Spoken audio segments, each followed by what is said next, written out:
69 Dodge Dart. Had to get the wheel cylinder off. The reason why I have this is because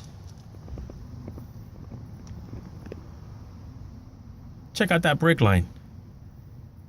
There's like a nice little loop in there. There's no way you can get a line wrench in there. There's no room because of the spindle. Then you get that backing plate. So the best way to get this off is to take the wheel cylinder off with the line. So what I did here was I separated here from the brake hose. Took the clip out, separated the brake hose, and I broke the line right here. See that? Then of course you take the wheel cylinder out and the whole assembly will come out through here. Just like that. After it comes out, that's when you take that line out. That's the best way to do it, because there is no room that you can get a line wrench in there or anything without stripping up that nut. So basically, don't forget your line wrench.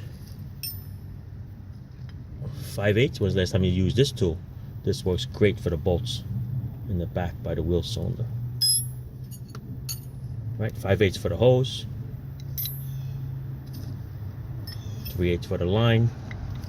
Made up this little contraption over here to get to one of the bolts in the back. Little swivel, 1/4 inch. It's 3/8 drive. And if you need it, in order to get the line wrench on there, what I did was I used a little screwdriver and I pushed this little spring back. Clean all the dirt out of it, because it's not going to go. Clean out all the dirt, pushed it back, and the line wrench was able to squeeze in there and crack it. Alright, that's the only way, because there's no way that you would have been able to get a line wrench back here. You can use the open end part of it, but since this thing's been sitting around since the 80s, there's no way this line would have cracked open without you stripping it. So always use the line wrench. See how it doesn't fit in there? See that? So you have to use your, loosen this up, you push this back. See, once you push that back, then you're able to get the line wrench right in there. Okay, same thing. All right, over and out.